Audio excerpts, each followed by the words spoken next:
नमस्कार, राज्यसभा टीवी के विशेष कार्यक्रम प्रश्नकाल में आपका स्वागत है। मैं हूं मोहम्मद फातेह टीपू और मेरे साथ हैं मेरे सहयोगी रविंद्र सिंह शौरान। प्रश्नकाल संसदीय कार्रवाई का वह हिस्सा होता है जिसके तहत देश हित और लोकहित के जुड़े उन तमाम प्रश्नों को उठाने का देश के सांसदों को अधिकार होता है। लेकिन ये प्रश्न 3 प्रकार के होते हैं। पहला तारांकित, जिसका जवाब मौखिक तौर पर दिया जाता है, और दूसरा अतारांकित, जिसका जवाब लिखित तौर पर दिया जाता है, और तीसरा अल्प सूचना प्रश्न, जो मौखिक तौर पर ही जिसका जवाब दिया जाता है। इस कार्यक्रम में हम लोग संसद के बीते सत्र यानी राज्यसभा के 252वें बैठक के दौरान पूछे गए उन चुनिंदा प्रश्नों को शामिल करेंगे जो कि संसद में राज्यसभा में पूछे गए, जिसमें सांसदों ने अपने क्षेत्र से लेकर और सरकार की नीतियों तक सवाल पूछे हैं और सरकार की तरफ से उनका लिखित तौर पर जवाब दिया गया है। बिल्कुल रविंदर, इस एपिसोड में फिलहाल आप ये देखिए कि जो प्रश्नकाल की कार्रवाई होती है वो दरअसल होती कैसे है। सदस्यों को अपने सवाल कम से कम 15 दिन पहले राज्यसभा सभापति के कार्यालय को भेजना होता है। जिन सवालों का उत्तर देना होता है उनको राज्यसभा सचिवालय मत पत्रों के ड्रॉ के जरिए चुनता है। तारांकित और अतारांकित सवालों के लिए अलग अलग मत पत्र रखे जाते हैं। मौजूदा स्थिति और नियमों को देखते हुए ही सवाल स्वीकार किए जाते हैं। चयनित सवालों की अग्रिम कॉपी संबंधित मंत्रालय या विभाग को भेजी जाती है। मंत्रालय तथ्यों को एकत्रित कर जवाब तैयार करता है। संबंधित मंत्री तारांकित प्रश्नों का जवाब सदन के पटल पर देते हैं, जबकि अतारांकित प्रश्नों का लिखित उत्तर देते हैं। प्रतिदिन लगभग 160 अतारांकित सवालों की एक अलग सूची तैयार होती है।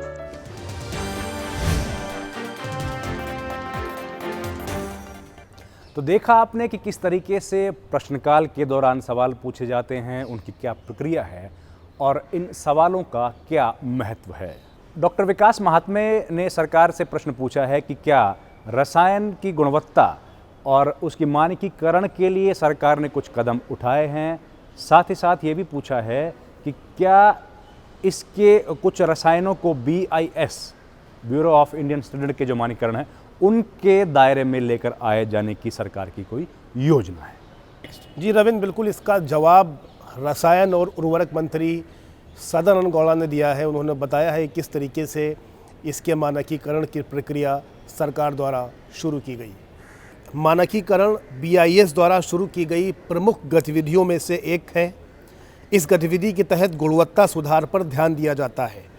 इसके तहत मानकों का निर्माण और संशोधन भी शामिल है, जो हमेशा BIS का प्राथमिकता क्षेत्र रहा है। हाल ही में BIS ने कई रसायनों के लिए भारतीय मानकों को तैयार किया है, जिसका ब्यौरा मंत्री ने अपने जवाब के दौरान दिया। जैसे IS 411 2020 titanium dioxide, IS 662 2020 anhydrous ammonia, IS 12795 2020 linear alkyl benzene, IS 17439 2020 polyphosphoric acid, IS 17440 2020 carbon black, IS 17441 2020 calcined alumina, IS 17443 2020 tabular alumina, IS 17444 2020 cobalt acetate. सरकार ने मानव स्वास्थ्य, पर्यावरण और राष्ट्रीय सुरक्षा के लिए भी BIS मानक अनिवार्य कर दिया है। अनुचित व्यापार पद्धतियों की रोकथाम के लिए 29 रसायनों के लिए BIS मानक सरकार के जरिए अनिवार्य कर दिया गया है। तो अगला सवाल पूछा है कांग्रेस सांसद PL पूनिया ने। उन्होंने जानना चाहा कि झुग्गी झोपड़ियों का पुनर्वास न होने की स्थिति में उनको हटाया नहीं जा सका है। ये सवाल उन्होंने भारतीय रेल से जानना चाहा और पिछले 3 वर्ष का इस दौरान उन्होंने ब्यौरा भी जानना चाहा। जी टीपू, बिल्कुल। और केंद्रीय रेल मंत्री पीयूष गोयल ने इस प्रश्न का जवाब दिया है। उन्होंने कहा कि कितनी झुग्गियां बसी हैं, इसका ब्यौरा वो रेलवे के पास नहीं होता है, जबकि कितनी भूमि पर अधिग्रहण जो है वो अनधिकृत है, उस पर सरकार जो है, रेलवे महकमा है, उसके पास उसका ब्यौरा ज़रूर होता है। उन्होंने अपने प्रश्न के इस प्रश्न के जवाब में कहा है कि रेलवे द्वारा झुग्गी बस्तियों के संबंध में किसी तरह का कोई रिकॉर्ड नहीं रखा जाता है, जबकि रेल भूमि पर अतिक्रमण के विवरण का रिकॉर्ड हमेशा रखा जाता है कि कितनी भूमि जो है रेलवे की थी और उस पर अतिक्रमण हो गया है, उसको हटाने के लिए क्या कदम उठाए जाते हैं। 31 मार्च 2020 तक का उन्होंने ब्यौरा रखा है। उनके मुताबिक रेल भूमि पर अतिक्रमणों की कुल संख्या 1,30,152 है।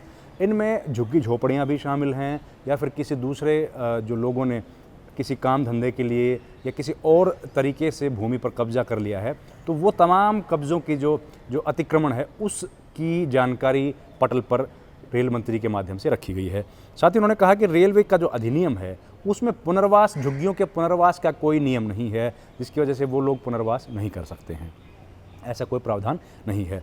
साथ ही उन्होंने कहा कि रेल अधिनियम की धारा 147 में रेलवे की भूमि से अपराधिकृत अधिभोगियों तथा अतिक्रमणों की बेदखली का प्रावधान उसमें साफ है, क्योंकि रेलवे की अपनी भूमि है, उस पर जो भी अतिक्रमण करेगा उसको हटाने का अधिकार रेलवे के पास सुरक्षित है। आवास व्यवस्था पर राज्य सरकार का विषय होने के कारण रेल पटरियों के आसपास रहने वालों का पुनर्वास राज्य सरकार की तरफ से किया जाता है। रेलवे द्वारा राज्य सरकारों को नियमित सूचित किया जाता है कि पुनर्वास योजना में रेल भूमि पर मौजूदा झुग्गी बस्तियों को शामिल करें। उन्होंने साफ कहा है कि जो पुनर्वास, झुग्गियों का जो पुनर्वास है, वो क्योंकि रेलवे का मामला नहीं है और रेलवे को अपनी ज़मीन जो अनअधिकृत तौर पर किसी की तरफ से अतिक्रमण किया गया है उसको वहाँ से बेदखल करने का पूरा अख्तियार है। उन झुग्गी झोपड़ियों का, उन झुग्गी बस्तियों में रहने वाले लोगों का पुनर्वास की जिम्मेदारी जो है वो राज्य सरकार की है, और राज्य सरकार समय समय पर उस तरह का कदम उठाती होगी, लेकिन रेलवे की तरफ से ऐसा कोई प्रावधान नहीं है। अगला प्रश्न डीएमके सांसद तिरुचि शिवा ने पूछा है। उन्होंने कृषि मंत्री से जानना चाहा है कि क्या जो किसान देश के हैं वो लोगों को सरकार किसी तरीके से मजबूत बनाने की कोशिश कर रही है ताकि वो निजी कंपनियों के द्वारा किसी तरह का शोषण उनका ना हो, या फिर उनको किस तरीके से डिजिटल लर्निंग, टेक्नोलॉजी को बढ़ावा देकर किसानों को उसके बारे में जानकारी देने की कोशिश सरकार की तरफ से की जा रही है। और साथ ही साथ ये भी है कि किसी तरीके से कंपनियां उनका शोषण ना करें, इसके लिए क्या सरकार कोई नीति बना रही है, या फिर सरकार के पास इन सब कामों के लिए क्या योजना है? जी रविंद्र, बिल्कुल इसका जवाब कृषि और किसान कल्याण मंत्री नरेंद्र तोमर ने दिया। सरकार हमेशा से खेती किसानी से जुड़े मुद्दे और मसले मसाइल रहे हैं, वो सरकार की प्राथमिकताओं में शामिल रहा है। इसका जवाब नरेंद्र सिंह तोमर ने इस प्रकार दिया। कृषि मंत्री नरेंद्र सिंह तोमर ने जवाब दिया कि किसानों के हितों की सुरक्षा के मकसद से कृषक उपज व्यापार और वाणिज्य अध्यादेश 2020 लाया गया। अध्यादेश के मुताबिक किसानों की उपज में व्यवस्थित मंडी सूचना और मंडी बुद्धिमत्ता प्रणाली प्रदान करता है। किसानों को खरीदारों के साथ सूचित मूल भाव शुरू करने के लिए सशक्त बनाया जा सके, इसका भी प्रयास सरकार के ज़रिए किया जा रहा है। वहीं यह अध्यादेश व्यापारियों को डिलीवरी की प्राप्ति के लिए प्रावधान प्रदान करके किसानों की हितों की रक्षा करना भी है। प्रावधानों के उल्लंघन के मामले में ई व्यापार की स्थापना की गई है। व्यापारियों और व्यक्ति के विरुद्ध कठोर दंडात्मक प्रावधानों से भी किसानों के हितों की रक्षा होगी। किसानों में बढ़ती हुई डिजिटल साक्षरता एक सतत चलने वाली प्रक्रिया है, जिसके तहत सरकार इस दिशा में आगे बढ़ रही है। राष्ट्रीय कृषि मंडी और ई नाम जैसी इलेक्ट्रॉनिक व्यापार तंत्र को भी बढ़ावा दिया जा रहा है, और इसके लिए किसानों के लिए जागरूकता कार्यक्रम भी आयोजित किया जा रहा है। किसानों को सुरक्षा प्रदान करने के लिए अध्यादेश में पर्याप्त सुविधा प्रदान किए गए हैं। तो अगला सवाल कांग्रेस सांसद आनंद शर्मा ने पूछा है। उन्होंने जानना चाहा कि भारतीय औषधि उद्योग सक्रिय औषधि सामग्री के आयात पर क्या चीन पर निर्भर है। वहीं उन्होंने जानना चाहा कि महत्वपूर्ण दवाओं और इंजेक्शन के उत्पादन के लिए सरकार क्या कदम उठा रही है। जी, इस प्रश्न का जवाब रसायन और उर्वरक मंत्री डीवी सदानंद गौड़ा ने दिया है, और उन्होंने कहा है कि दवाइयों के विनिर्माण के लिए चीन से कई तरह के कच्चे माल का आयात किया जाता है। उन्होंने बात कही है कि चीन पर निर्भरता जो है वो देश की है और वहाँ से कई तरह का जो कच्चा सामान है वो यहाँ पर लाया जाता है और भारत में फिर उसके बाद उसकी मैन्युफैक्चरिंग की जाती है। उन्होंने बताया कि 2017-18 में जहाँ 68.62%, वहीं 2018-19 में 66.53% और 19-20 में 72.40% चीन से कच्चा माल आयातित किया गया है। उन्होंने बताया कि केंद्रीय औषध मानक नियंत्रण संगठन के विभिन्न बंदरगाहों के कार्यालय से प्राप्त आंकड़ों के मुताबिक ये जानकारी जो है वो पटल पर दी गई है और संसद के साथ साझी की गई है। उन्होंने बताया कि आत्मनिर्भरता हासिल करने के लिए एपीआई बल्क औषधियों के आयात पर निर्भरता को कम करने के मकसद से 2 योजनाओं की शुरुआत भी की गई है ताकि अपने आत्मनिर्भरता के कदम बढ़ाए जा सकें। भारत में महत्वपूर्ण प्रमुख प्रारंभिक सामग्रियों को बढ़ावा देने के लिए योजना ड्रग इंटरमीडिएट और सक्रिय औषधि घटकों के घरेलू विनिर्माण को बढ़ावा देने की भी एक योजना है। साथ ही साथ उत्पादन लिंक्ड प्रोत्साहन योजना और बल्क औषधि पार्कों के संवर्धन के लिए ये 2 अहम योजनाएं सरकार चला रही है ताकि जो दवाइयों का निर्माण है या उसके लिए कच्चा माल है वो देश में ही बनाया जा सके और उसको आयात ना करना पड़े। दोनों योजनाओं के दिशा निर्देश 27 जुलाई 2020 को जारी कर दिए गए हैं और अब उस पर काम तेज़ी से चल रहा है ताकि दवाइयों के निर्माण के संदर्भ में भी भारत को आत्मनिर्भर बनाया जा सके। जी, इसके अगला सवाल जो है वो सांसद शांता छत्री जो कि तृणमूल कांग्रेस की सांसद हैं उन्होंने पूछा है कि क्या जो रसायन और उर्वरक का प्रयोग खेती के लिए किसान करते हैं, सरकार को इस बात की जानकारी है और किसानों को दी जा रही है कि उसका सेहत पर, इंसानी सेहत पर उसका क्या असर, तात्कालिक और दूरगामी क्या असर पड़ता है और क्या इसको रोकने के लिए या कोई सरकार की तरफ से उपाय किए जा रहे हैं या लोगों को जानकारी दी जाने के लिए कोई उपाय सरकार की तरफ से किए जा रहे हैं। ये बात उन्होंने कृषि मंत्रालय से जानना चाहिए। जी रविंद्र, बिल्कुल कृषि में रसायन के प्रयोग पर प्रतिबंध से जुड़े इन तमाम सवालों का जवाब कृषि मंत्री नरेंद्र सिंह तोमर ने दिया। उन्होंने जानकारी दी कि किस तरह से सरकार इनके उपयोग और प्रयोग को लेकर के निगरानी भी कर रही है और सेहत का ध्यान किस तरह से रखा जाए इसको भी समय समय पर सुनिश्चित कर रही है।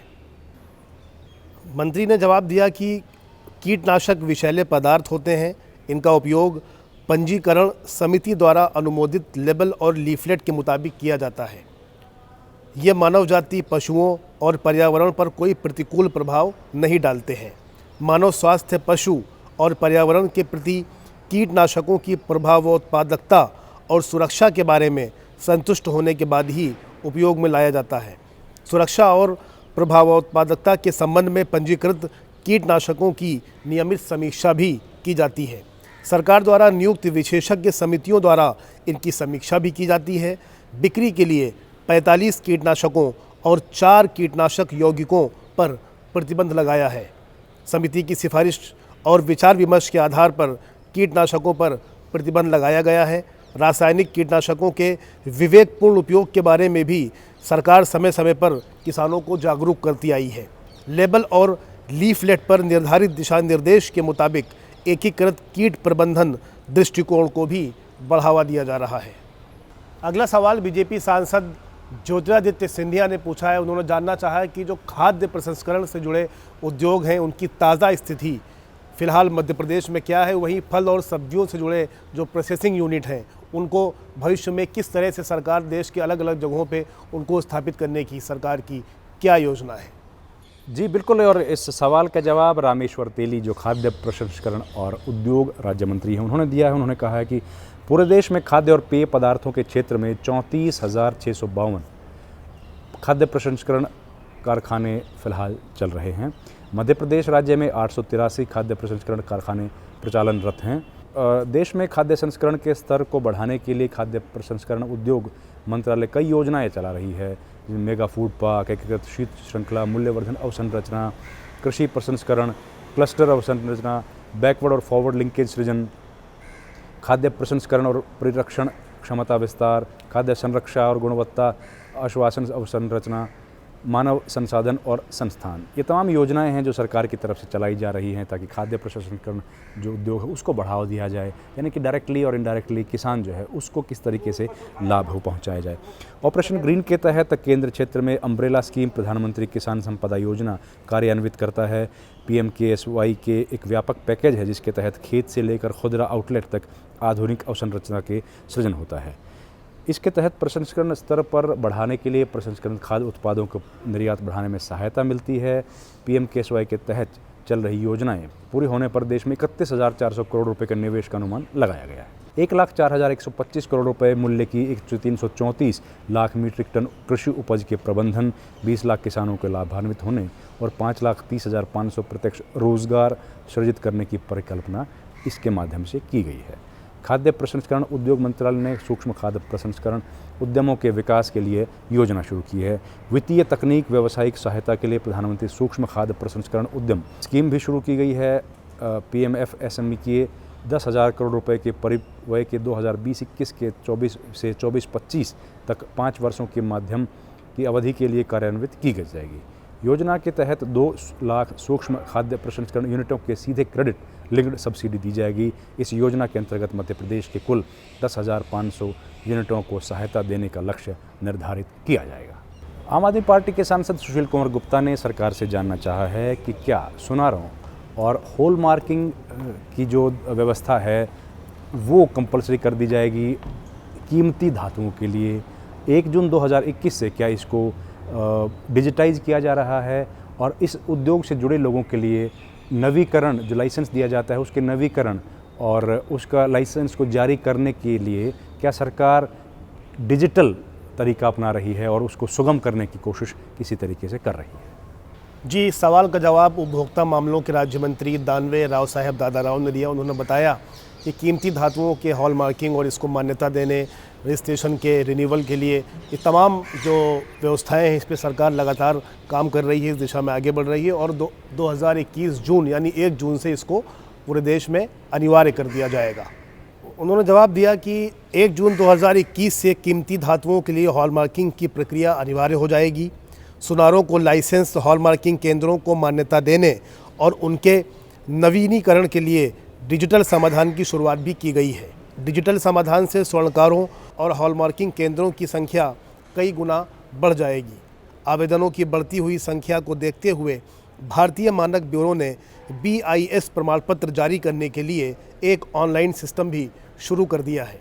ऑनलाइन प्रणाली स्वर्णकारों को रजिस्ट्रेशन के लिए ऑनलाइन आवेदन करने और शुल्क भरने में के लिए एक बेहतर प्लेटफॉर्म प्रोवाइड कराएगा। इस प्रणाली में आवेदनों को प्रोसेस करने में कोई मानव इंटरफेस नहीं होगा। इसका मतलब ये है कि इसमें किसी भी तरह का मानव हस्तक्षेप नहीं हो सकता। स्वर्णकार द्वारा आवश्यक शुल्क के साथ आवेदन जमा करते ही उसका रजिस्ट्रेशन स्वीकृत हो जाएगा। एसेइंग और हॉल मार्किंग केंद्रों के लिए ऑनलाइन सिस्टम से ये सुनिश्चित होगा कि नए केंद्र खोलने या मौजूदा रजिस्ट्रेशन के रिन्यूअल के लिए आवेदनों को ऑनलाइन जमा किया जा सकता है। मान्यता की संपूर्ण प्रक्रिया, जिसमें केंद्र की लेखा परीक्षा, लेखा रिपोर्ट जमा करना और मान्यता या रिन्यूअल की स्वीकृति भी इस प्रक्रिया के तहत शामिल है। आवेदक के पास सभी जानकारी उपलब्ध होगी और वो आवेदन की प्रोसेसिंग की मॉनिटरिंग भी कर सकता है। स्वर्णकारों के लिए लाइसेंसों के पंजीकरण और नवीकरण प्रक्रिया के लिए डिजिटल समाधान तैयार किया गया है। एसेइंग और हॉलमार्किंग केंद्रों की मान्यता और नवीकरण के लिए डिजिटल समाधान तैयार किया गया है। सरकार देश के किसी भी ज़िले में एसेइंग और हॉलमार्किंग केंद्र की स्थापना के लिए वित्तीय सहायता प्रदान करती है।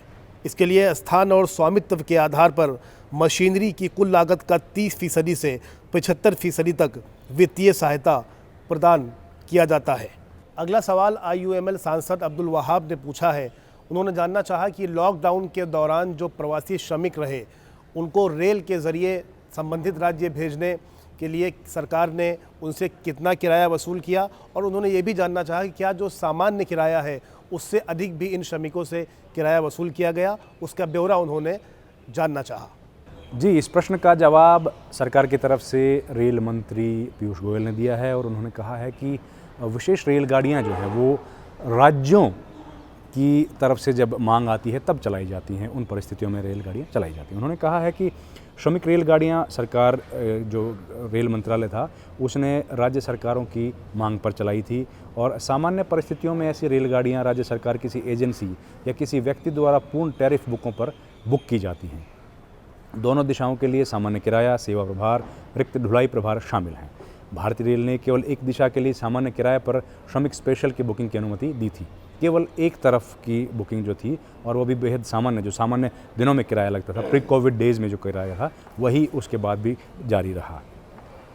स्वच्छता बढ़ाने, विशेष सुरक्षा, चिकित्सा व्यवस्था से जुड़े विशेष प्रबंधों को इन गाड़ियों के चालन की समग्र लागत में जोड़ा गया है। रेल को सैनिटाइज करना, निःशुल्क भोजन और पानी से जुड़े विशेष प्रबंधों को इन गाड़ियों के चालन की समग्र लागत में जोड़ा गया है। 1 मई 2020 से 31 अगस्त 2020 तक की अवधि के लिए श्रमिक स्पेशल गाड़ियां चलाई गई थी। गाड़ियों को चलाने के लिए राज्य सरकारों से और राज्य सरकारों के प्रतिनिधियों से लगभग 433 करोड़ रुपए किराया वसूल किया गया है। उन्होंने स्पष्ट किया है कि रेलवे ने इस वक्त के दौरान किसी भी तरह का किराया श्रमिकों से सीधे तौर पर वसूल नहीं किया। रेलवे ने श्रमिक स्पेशल गाड़ियों के चालन पर किए गए व्यय की कुछ हद तक भरपाई भी की है। तो उन्होंने ये बात अपने प्रश्न के जवाब में कही है और उन्होंने कहा है कि सरकार की तरफ से किसी भी तरह का किराया वसूल नहीं किया गया है और विशेष रेलगाड़ियाँ जो चलाई गई थी वो राज्य सरकारों की तरफ से जब मांग आई थी उसके आधार पर चलाई गई थी।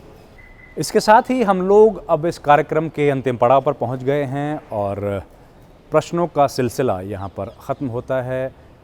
इस दौरान हमने कुछ उन चुनिंदा शामिल किए सवालों को जो कि लोकहित से जुड़े थे और संसद के बीते सत्र में पूछे गए थे। बिल्कुल रविंदर, आपने देखा कि किस तरह से समाज के जो एक लोकतंत्र के जो तमाम जो मुद्दे और मसले मसाइल होते हैं उन मुद्दों को सांसदों के ज़रिए उठाया गया और उसका जवाब सरकार के ज़रिए दिया गया। ऐसे ही कुछ और मुद्दे, ऐसे ही कुछ और मसले आने वाले अंकों में भी हम लोग आपके लिए चुन चुन कर लाते रहेंगे और उसका सरकार की तरफ से क्या जवाब दिया गया वो भी आपको दिखाते रहेंगे। इस कार्यक्रम में फ़िलहाल इतना ही। मुझे मेरे कैमरा सहयोगी मनोज, संदीप और मेरे साथी टीपू के साथ फ़िलहाल दीजिए इजाज़त और आप देखते रहिए राज्यसभा टीवी।